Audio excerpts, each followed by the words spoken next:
Hebdo Show se poursuit, mesdames et messieurs. On passe à présent à l'actualité géopolitique.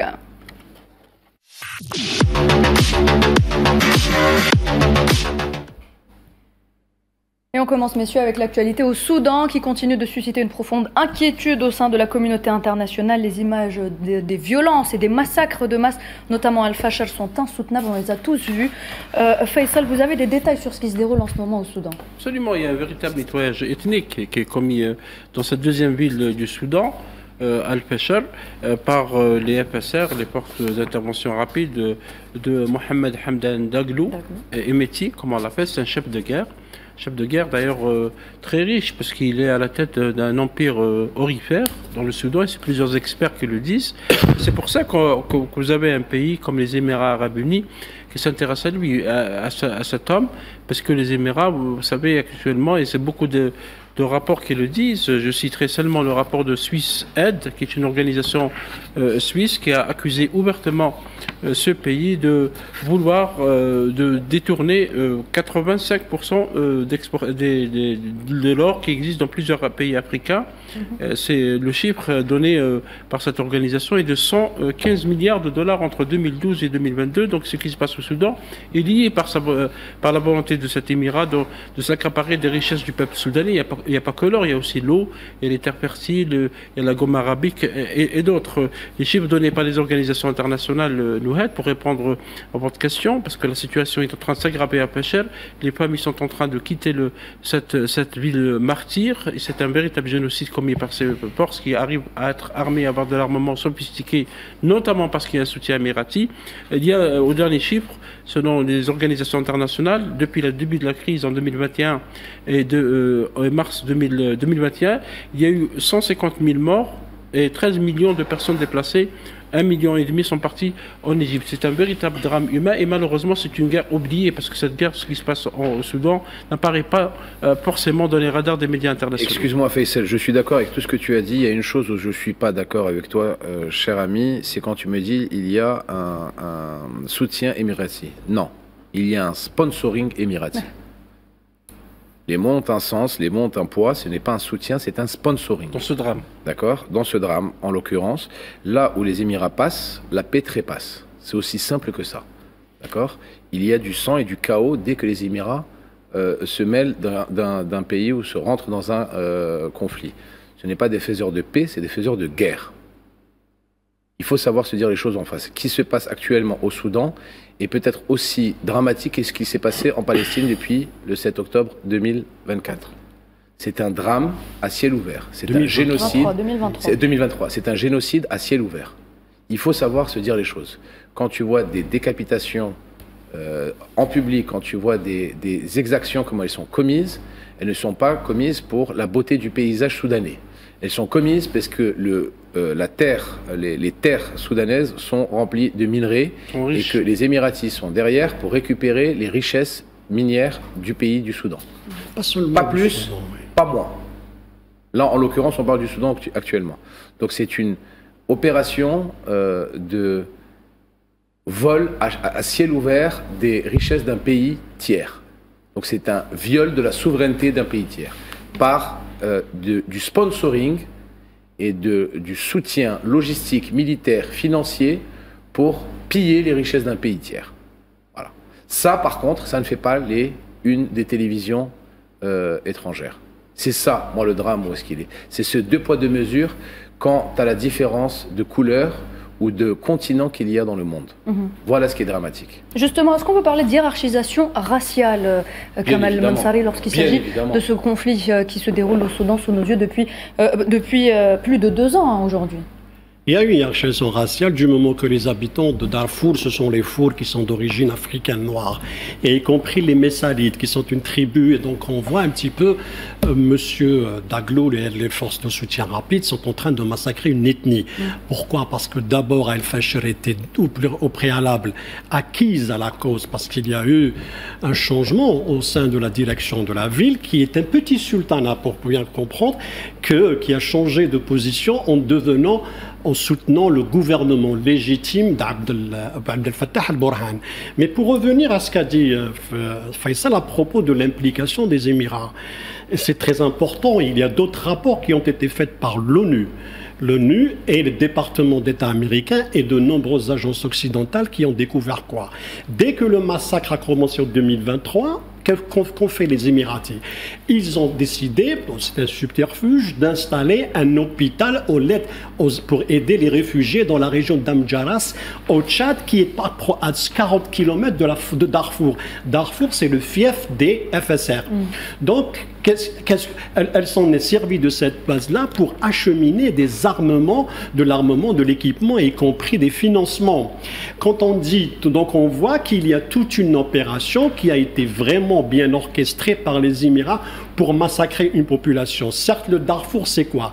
C'est presque la superficie de la France, donc on est dans des richesses aurifères, des richesses minières, il y a aussi le lithium, beaucoup d'eau et des terres arables qui sont très importantes. Donc ce que cherchent aujourd'hui les Émirats, ce n'est pas simplement massacrer les gens, mais arriver à une partition, à permettre au FSR, le force de soutien rapide, de se séparer, de créer un État indépendant au Soudan, c'est-à-dire une nouvelle partition, c'est-à-dire après le Soudan Sud, on va vers le Darfour. Ce qui est aberrant et ce qui est extraordinaire, ce que le Janjaweed, qui était devenu les FSR, ont interdit aux habitants de Darfour en 2003 jusqu'à 2005, c'est-à-dire une séparation, sont en train de le concrétiser eux-mêmes au profit de qui? Des Émirats.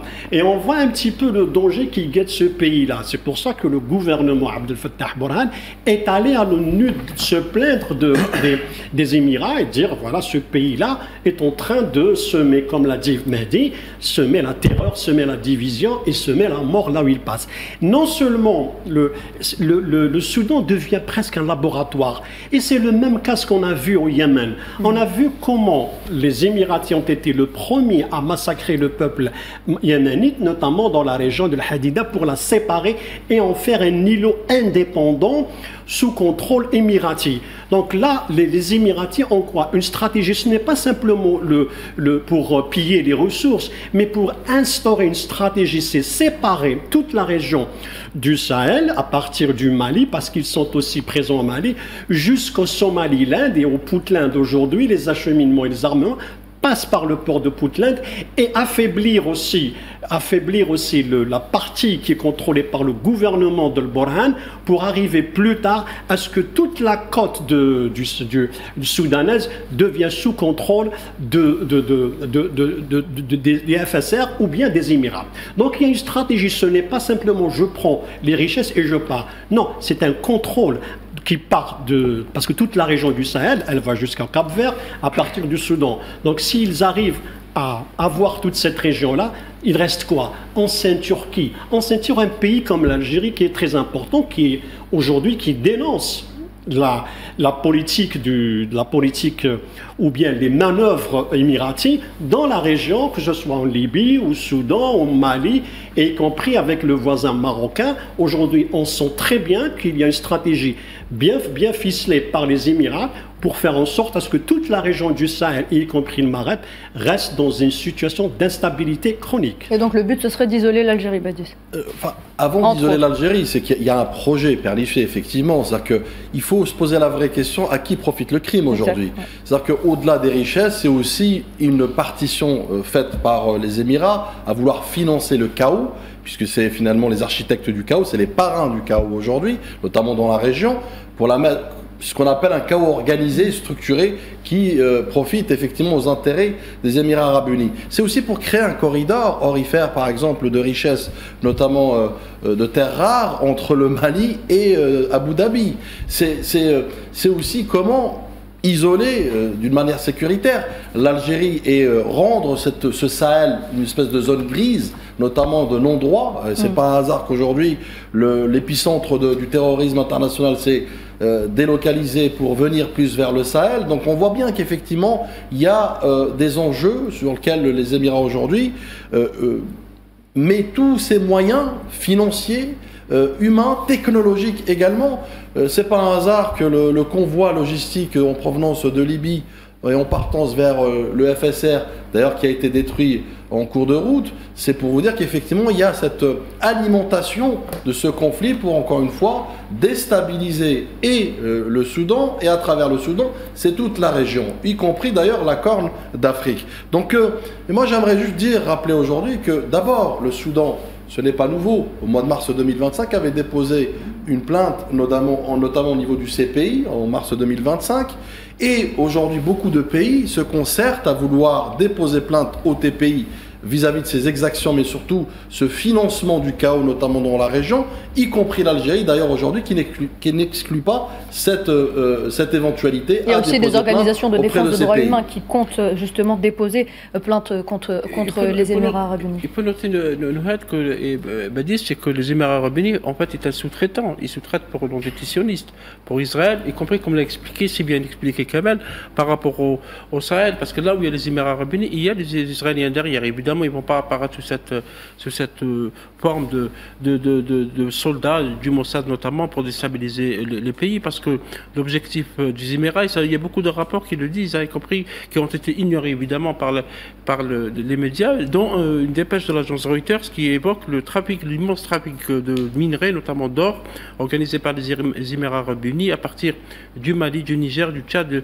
et du Soudan. Cela dure depuis plusieurs années, c'est pas nouveau. En plus de l'accaparement, ils appellent ça land grabbing en anglais, l'accaparement des terres, parce que la politique menée actuellement par Abu Dhabi, c'est de s'accaparer de terres agricoles fertiles, dont une grande partie de l'Afrique. Dernièrement, ils sont allés au Mozambique pour acheter aussi des terres, la Tanzanie, le Kenya. Ils veulent s'accaparer les ports aussi. Les ports aussi, et là c'est une autre politique effectivement, c'est de contrôler les routes commerciales, parce qu'ils ont déjà un contrôle sur un port au Somaliland, également au Djibouti, et l'objectif maintenant stratégique pour eux, c'est de contrôler le port Soudan.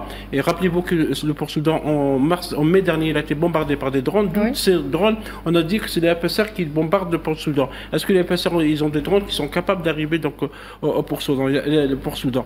Donc la volonté, c'est de contrôler les routes, de contrôler les ports, d'avoir une puissance de déstabilisation, Mahdi l'a expliqué, de déstabilisation des pays, parce que le Soudan, ça a commencé en 2018. Les Émirats arabes unis ont financé des manifestations contre le régime du président Omar al-Bashir, qui a chuté, et après, le Soudan connaît des crises successives depuis 2018.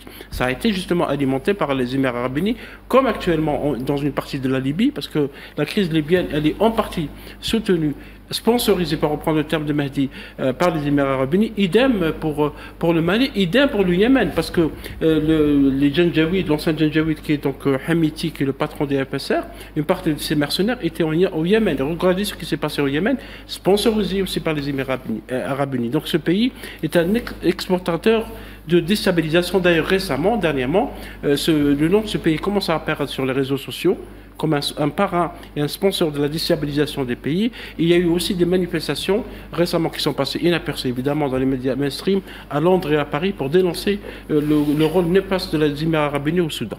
Ce qui est aussi extraordinaire et qui suscite des questions, c'est que les Émirats ont énormément travaillé pour saboter le travail de M. Lamamra, lorsqu'il a essayé de régler le problème ou susciter un dialogue inter-soudanais. C'est-à-dire quoi? C'est-à-dire que vous savez que l'Émirat fait partie des quartets qui sont censés régler le problème soudanais. Il y a l'Arabie Saoudite, il y a les États-Unis, il y a l'Égypte. Et il y a les Émirats. Donc, ils sont 4 pays. Bien sûr, il y a l'Algérie qui avait appelé à ce que ce problème-là soit réglé entre Soudanais. Et puis, il y a eu le travail qui a été fait par M. Lamamra pour aller justement réunir les deux parties. Qu'ont fait les Émiratis? Ils sont allés organiser une réunion à Nairobi regroupant les FSR et tout leur soutien militaire pour pouvoir faire capoter cette initiative de paix proposée par l'Algérie et par M. Lamamra. Donc nous sommes, voilà, même lorsqu'il y a d'un côté les Émiratis font semblant, parce que récemment, il y a 4 jours, il y a une proposition de paix qui a été rejetée par Abdel Fattah al-Burhan. Pourquoi? Parce qu'elle demandait une trêve de 3 mois suivie d'une période de 9 mois pour un petit peu arriver à régler les problèmes politiques. Mais pendant ces 3 mois, tout le contrôle de la situation revient à qui? En principe pas au parti, c'est-à-dire au FSR, c'est-à-dire les fronts de soutien rapide. Donc, on voit pertinemment que d'un côté, les Émiratis font semblant d'aller vers la paix, mais de l'autre, ils alimentent. C'est ça le double jeu des Émiratis qui est extrêmement dangereux. Ils vont à Nairobi réunir toute l'opposition et en même temps, ils font semblant qu'ils sont pour la paix. Mais en même temps, cette paix doit se faire au détriment de l'autre parti. C'est comme pratiquement le dossier du Sahara occidental. Vous voyez, on est dans une logique qui est un petit peu vraiment extraordinaire et incompréhensible.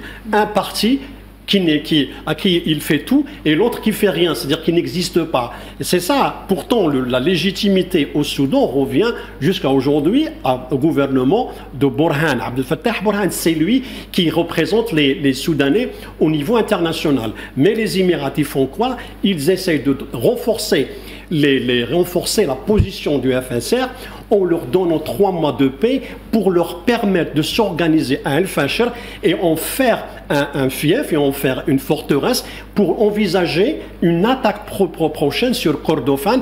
Et s'ils arrivent à Kordofan et surtout la ville d'Al-Ubaid, c'est-à-dire ils s'approcheront de plus en plus de Khartoum et à ce moment-là, tout le corridor entre Al-Ubaid et El Fasher devient sous contrôle des FSR. Et là, on voit un petit peu la stratégie qui est menée par les Émiratis pour pouvoir saboter et maintenir l'instabilité au Soudan.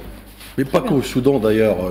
Je pense que le vrai projet, c'est d'avoir une influence humaine mise sur le continent africain. C'est ça dont il est question. C'est tout le continent qui est visé. Mais Badis, est-ce que vous rejoignez justement Faisal lorsqu'il disait qu'Israël était également impliqué dans tout ça? Bien évidemment. D'ailleurs, j'irai même plus loin. Il y a ce qu'on appelle le triangle de Bermude.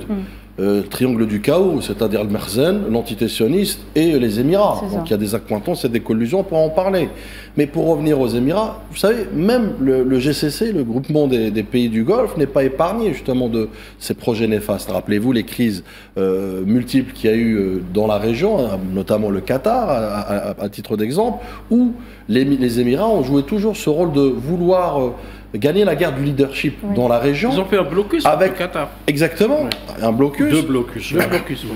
Et puis vous avez des Émirats qui aussi dans un excès de zèle, puisqu'ils ont cet avantage par rapport à d'autres pays du GCC, qui ont des accointances, qui ont en fait une normalisation affichée, publique, assumée, avec l'entité sioniste qui leur donne tous les pleins pouvoirs, tout l'armement, tout le financement, toute la logistique également, parfois, des agents secrets pour pouvoir justement aller en première ligne et déstabiliser très loin des Émirats, puisque les Émirats, attention, il faut contextualiser, c'est un petit Émirat, hein, donc on ne parle pas de quelque chose de grandiose, c'est pas un pays continent, c'est un pays miniature, faut-il le rappeler, mais par contre qu'il y a des coopérations, des alliances contre nature parfois, encore une fois pour déstabiliser, c'est même plus le continent en fait, c'est le monde entier, puisqu'à l'échelle aujourd'hui de la géopolitique et la géosécurité, à l'échelle internationale avec les cataclysmes, les Émirats jouent les troubles faits, notamment encore une fois par procuration, avec un projet bien pernicieux qui est celui effectivement de déstabiliser pour réorganiser à leur manière. Oui, mais il faut rappeler aussi le rôle joué par les Émirats lorsqu'au BRICS, ils étaient ceux qui ont empêché, c'est-à-dire ils ont travaillé énormément en coulisses pour empêcher l'Algérie d'y accéder. C'est-à-dire, ça c'est très important. Pourquoi? Parce ils avaient intégré ce qu'on appelle le Four Quaid, Israël, États-Unis, Émirats et l'Inde. Donc ces 4 pays ont créé une alliance. Justement, là où il y a une alliance, on trouve les Émiratis. Pourquoi? On la trouve dans le BRICS, on la trouve... C'est pour justement avoir non seulement...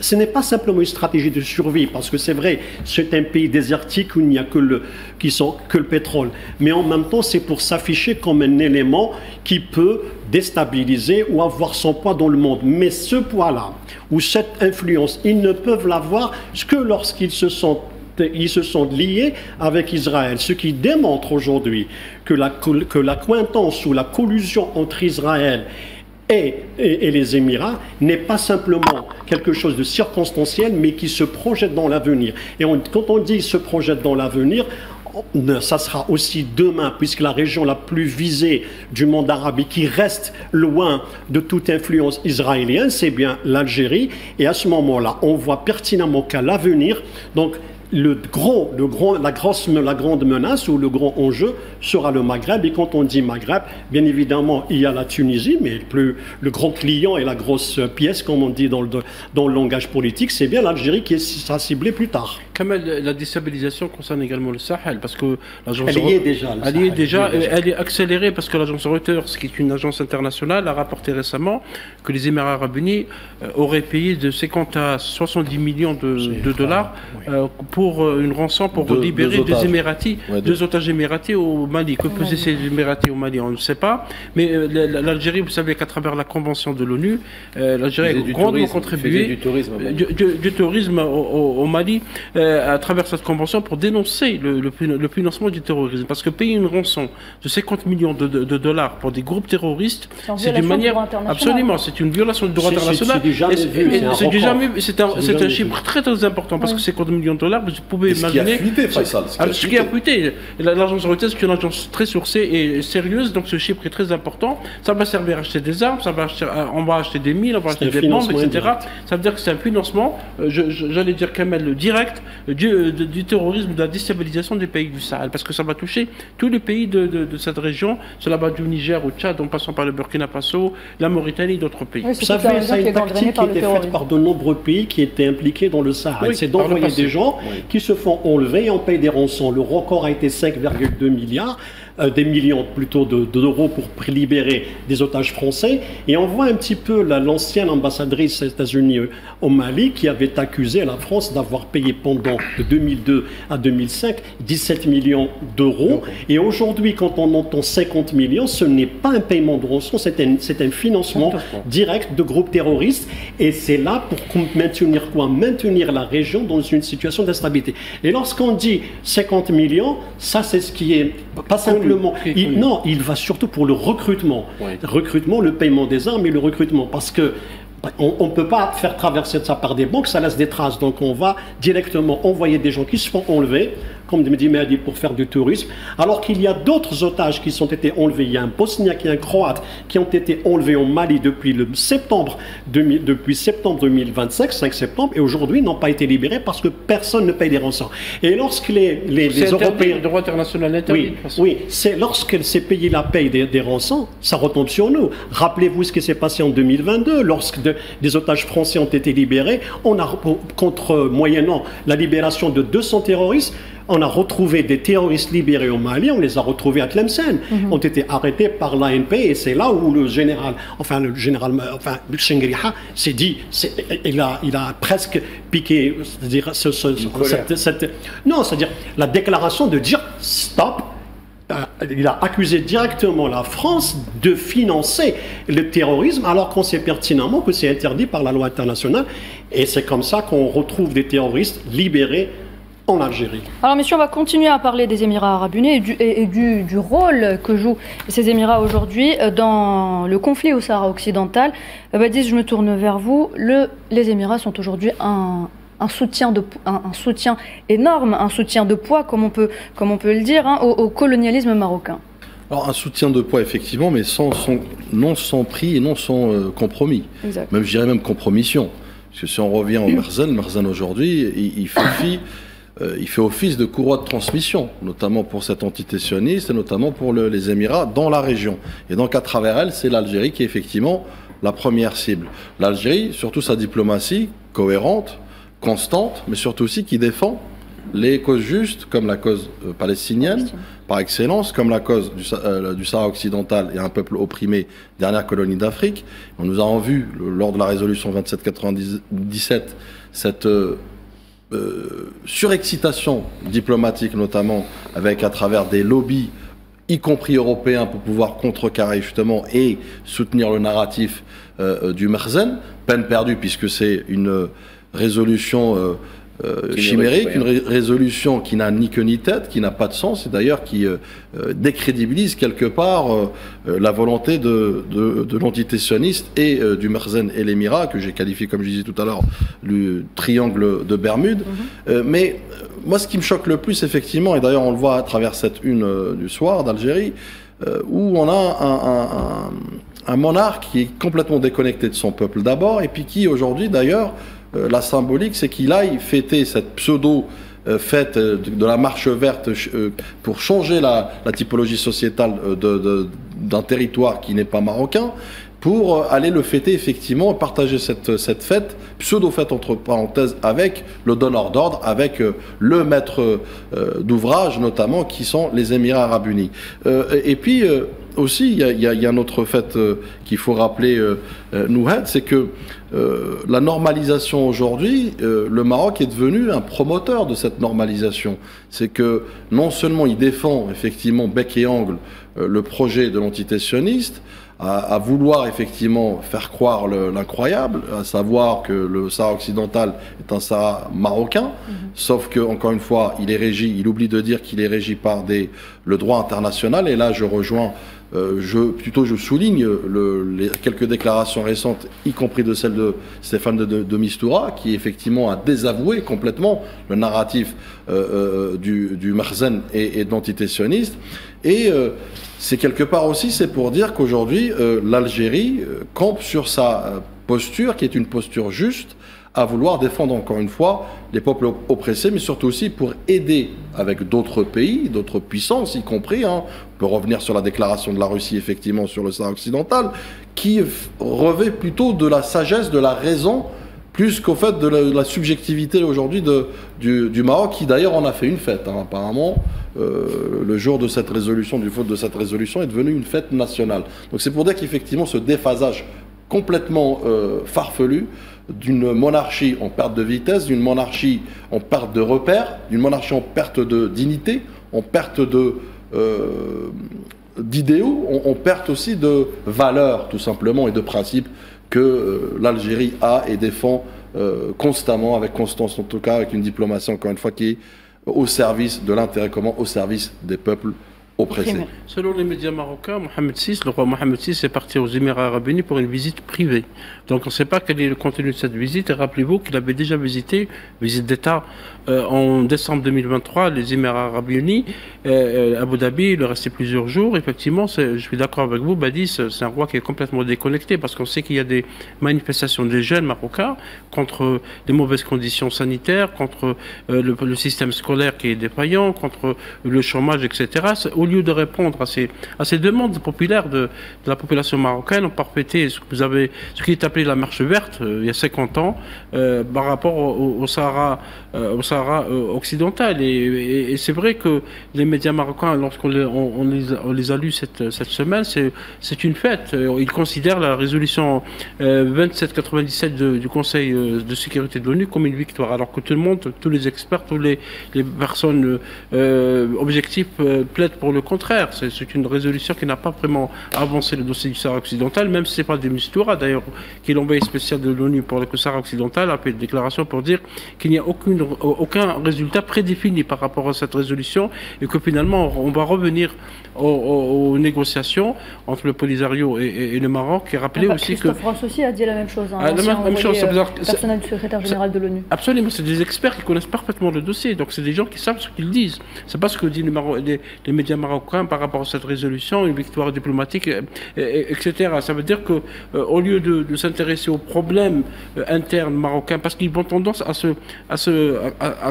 s'aggraver, l'économie marocaine est en train de souffrir, la population marocaine idem, et je rejoindrai Badis par rapport au rôle joué par l'entité sioniste, parce qu'effectivement il y a un lien entre ce que nous disions tout à l'heure au rôle nocif des Émirats Arabes Unis dans plusieurs pays africains, de ce que fait le Maroc aussi, parce que le Maroc lui-même aussi sous-traite pour l'entité sioniste parfois assez dépend, parce que l'antisioniste pense qu'elle peut avoir des terres fertiles au Maroc, elle peut acheter des habitations, avoir des propriétés au Maroc, et le fait au détriment, évidemment, d'abord de la population marocaine, et ensuite au détriment du droit international. C'est un autre élément très important, et là je reviens comme référence à un article publié aujourd'hui du Washington Post, notamment, qui a détaillé un peu cette posture du Maroc vis-à-vis de le plan d'autonomie, entre parenthèses, qui défend Black Yang 2. C'est un plan d'autonomie d'après eux, d'après leur enquête soutenue et appuyée. Il n'arrange pas finalement, en fait, le Makhzen. Il n'arrange pas les affaires du Maroc pour la bonne et simple raison, si il est amené à aboutir, je dis bien si, mais avec un grand si, hein, un si incroyable, ça voudrait dire qu'il faudra le propager et l'appliquer aussi à la région du Rif, par exemple, du Maroc. Donc vous voyez bien que c'est juste des gesticulations du Maroc pour phagocyter, encore une fois, pour saboter toute, je dirais, volonté d'indépendance, notamment de ce territoire, y compris par passer par une espèce de plan chimérique, encore une fois, que le Maroc lui-même n'y croit pas, à savoir ce plan d'autonomie qui est une création, une fabrique, évidemment, on va pas le répéter, de la France. La résolution est un véritable capharnaüm juridique. On voit un petit peu que ça parle d'un côté de l'autodétermination, autonomie, mais pour les Sahraouis, il n'y a qu'une seule lecture à faire, c'est-à-dire c'est une lecture légitime, c'est celle de l'autodétermination. Et en plus de ça, cette résolution qui aujourd'hui est en train d'être discuté par de nombreux experts, ils ne voient qu'une seule chose, c'est que la question de l'autodétermination reste d'actualité et c'est elle qui va prévaloir parce qu'on ne peut pas forcer une partie à accepter quelque chose qui ne l'arrange pas. Très bien, messieurs. Merci pour ce débat. Mesdames et messieurs, on revient dans quelques instants.